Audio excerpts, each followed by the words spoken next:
তারেক রহমানের ৩১ দফা বাস্তবায়নে নীলাক্ষিয়া বিএনপি কর্মসমাবেশ।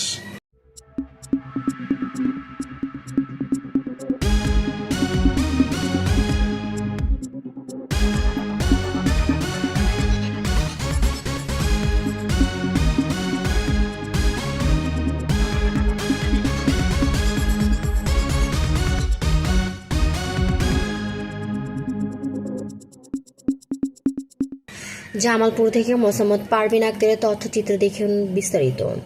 সাথে আছে আমি জান্নাত আরা কুলি।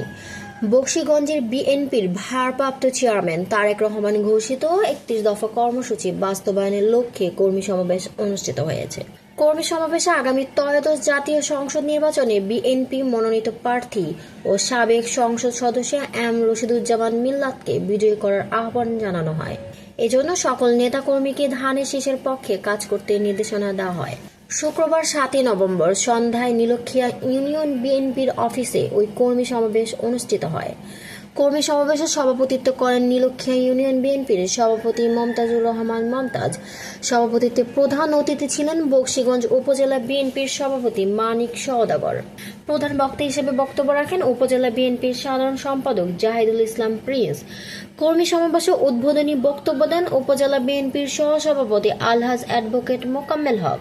ইউনিয়ন বিএনপির সাধারণ সম্পাদক মুজিবুর রহমান মজি সঞ্চালনায় এ সময় বক্তব্য রাখেন উপজেলা বিএনপির প্রশিক্ষণ বিষয়ক সম্পাদক রুস্তম আলী, উপজেলা বিএনপির ধর্ম বিষয়ক মেজবাউল করিম, কেন্দ্রীয় ছাত্রদল সহ সভাপতি শাহজাহান শাওন সহ আরও অনেকেই বক্তব্য রাখেন।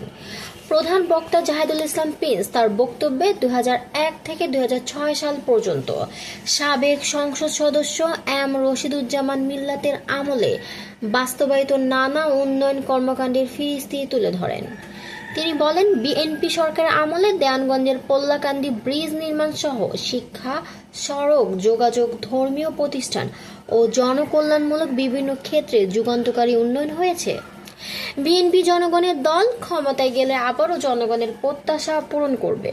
বক্তারা বলেন, বিএনপির ভারপ্রাপ্ত চেয়ারম্যান তারেক রহমানের ঘোষিত ৩১ দফা কর্মসূচি দেশের গণতন্ত্র পুনরুদ্ধার ও জনগণের অধিকার প্রতিষ্ঠার রূপরেখা। এই কর্মসূচি বাস্তবায়নের প্রত্যেক নেতাকর্মীকে ঐক্যবদ্ধভাবে মাঠে থেকে কাজ করতে হবে। তাই আগামী নির্বাচনে বিএনপিকে জয়যুক্ত করতে হবে। সমাবেশে বিএনপি ও অঙ্গ সহযোগী সংগঠনের ৩ শতাধিক নেতাকর্মী অংশগ্রহণ করেন। বিদেশে ক্যারিয়ার গড়ার স্বপ্ন এখন আর দূরের নয়।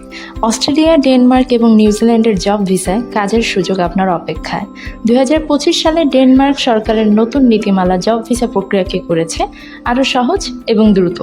এখানে কর্মসূচিতে রয়েছে হোটেল, রেস্টুরেন্ট, এগ্রিকালচার এবং প্যাকেজিং ফ্যাক্টরি। বেতন প্রতি মাসে ৩ থেকে ৩.৫ লক্ষ টাকা। ওভারটাইম বেতনের ১.৫ গুণ। সময় লাগবে ৩ থেকে ৪ মাস। সাথে থাকছে চুক্তি নবায়নের নিশ্চয়তা। তাহলে আর দেরি কেন? আজই যোগাযোগ করুন আমাদের অভিজ্ঞ টিমের সাথে। আপনার বিদেশে ক্যারিয়ার গড়ার যাত্রা শুরু হোক এখান থেকে।